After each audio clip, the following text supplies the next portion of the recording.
تو میں نے آپ کو بتایا تھا کوئی ہمیں سلام کرتا ہے تو اور کانوں تک آواز پہنچے تو اس کا جواب دینا واجب ہوتا ہے، لیکن اس میں چند مسائل مزید بھی ہوتے ہیں۔ وہ مسائل یہ ہیں کہ اگر کوئی کافر ہمیں سلام کرتا ہے تو اس کو سلام کا جواب جو نبی کریم صلی اللہ علیہ وسلم سے منقول ہے وہ ہے وعلیکم، بس اتنا۔ اور وجہ اس کی یہ تھی کہ جو بعض یہود تھے، جب سرکار مدینہ منورہ تشریف لے گئے اور فوری طور پہ یہود کو نہیں نکالا گیا تھا، ان کے ساتھ باقاعدہ ایک معاہدہ تھا، تو وہ چونکہ دل میں تو بغض اور کینہ رکھتے تھے، مجبوری کے تحت معاہدہ کیا تھا، تو وہ بعض اوقات ان میں ایسے ہوتے تھے لوگ جو سرکار صلی اللہ علیہ وسلم کو جب دیکھتے سامنے سے آ رہے یا ملاقات کے لیے وہ آئے ہیں تو کہتے تھے السلام علیکم، معاذ اللہ ثم معاذ اللہ، اس کا مطلب ہے کہ اللہ تعالیٰ تم پر موت کو طاری کرے۔ تو نبی کریم صلی اللہ علیہ وسلم لغت یہود سے آگاہ تھے، تو آپ جواب میں فرماتے وعلیکم، یعنی اور تم پر جو۔ اور جب میری والدہ سیدہ عائشہ صدیقہ رضی اللہ تعالی عنہا نے عرض یا رسول اللہ یہ کیا کہتے ہیں، دیکھیں اس طریقے سے کہتے ہیں، ان کو سخت جواب دینا چاہیے، مضمون یہی ہے، انشاءاللہ آئے گا تو اس پہ ہم تفصیلی کلام بھی کریں گے، یہ حدیث آئے گی۔ تو میرے آقا صلی اللہ علیہ وسلم نے ارشاد فرمایا کہ عائشہ میں وعلیکم کہہ تو دیتا ہوں، ان کی دعا میرے حق میں قبول نہیں ہوگی لیکن میری دعا ان کے حق میں قبول ہوگی۔ تو اس لیے اگر کوئی کافر سلام کرتا ہے وعلیکم آپ کہہ دیں، صحیح ہے، لیکن اگر آپ یہ سمجھتے ہیں کہ کوئی جیسے باہر کے ملکوں میں ہوتے ہیں، غیر مسلمین ہیں اور وہ ہمارے مسلمانوں کے سلام کو جانتے ہیں، تو میں نے دیکھا وہ بھی کہہ دیتے ہیں السلام علیکم، اور اب وہ توقع تمنا رکھتے ہیں کہ جس طرح عام مسلمان کو جواب دیا جاتا ہے تو ہمیں بھی کہا جائے وعلیکم السلام۔ تو ایسی صورت میں اگر آپ صرف وعلیکم پر اکتفا کریں تو کویسچنز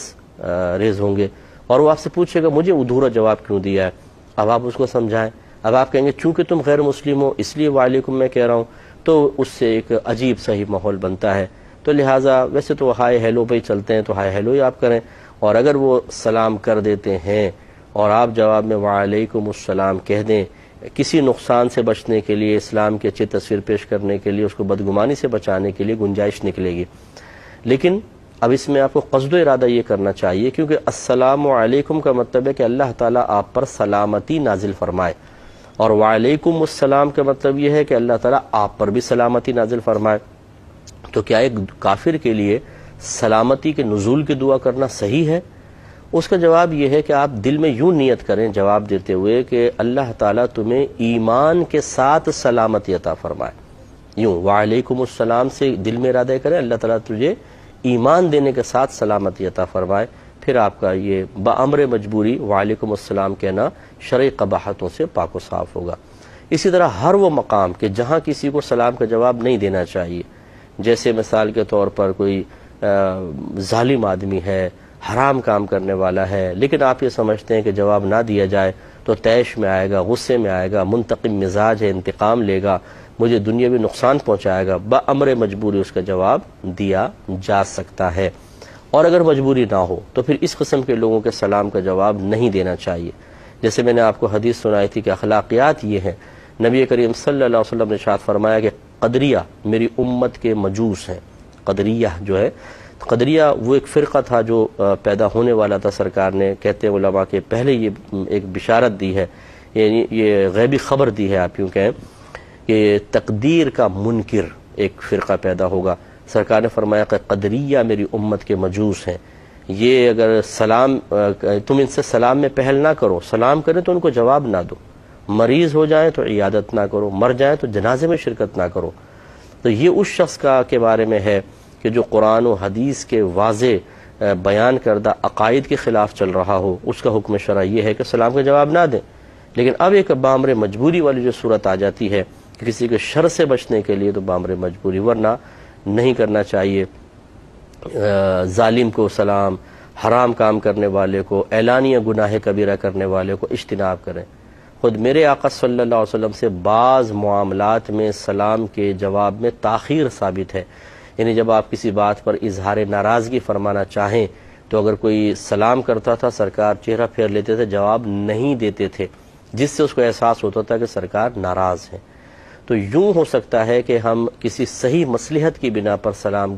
کے آواز کو اپنے کان تک سنیں اور اس کا جواب نہ دیں تو گنجائش نکل سکتی ہے، لیکن وہی جیسے میں نے کنڈیشنز بتائیں ان میں سے کوئی ہونی چاہیے، تو صحیح عذر کی بنا پر آپ جواب کو ترک بھی کر سکتے ہیں۔ اسی طریقے سے جیسے علماء نے لکھا کہ آپ نماز پڑھ رہے ہیں، اب تو سلام کا جواب نہیں دے سکتے نا۔ اگر کسی نے بے خیالی میں آپ کو سلام کر دیا، کانوں تک آواز بھی پہنچ گئی، تو نماز کی حالت آپ کو روکے گی؟ اس میں تو بلکہ جواب نہ دینا واجب ہے، جواب دیں گے نماز فاسد ہو جائے گی، ٹوٹ جائے گی۔ اسی طرح اگر آپ واش روم میں بیٹھے ہیں، جواب نہ دیں، آپ کھانا کھا رہے ہیں، آپ پہ واجب نہیں ہے سلام کا جواب دینا، اس میں آپ بعد میں بھی دے سکتے ہیں۔ اسی طرح اگر آپ ذکر الہی کر رہے ہیں، کوئی سلام کرتا ہے، جواب دینا واجب نہیں ہے۔ آپ یہ تسبیح دکھا سکتے ہیں کہ میں ذرا یوں پڑھ لوں، تو سمجھ جائے گا سامنے والا کہ ابھی وظیفے کے بیچ میں نہیں بولنا چاہ رہے۔ اسی طرح جو نماز کے انتظار میں لوگ بیٹھے ہوتے ہیں صفوف میں، تو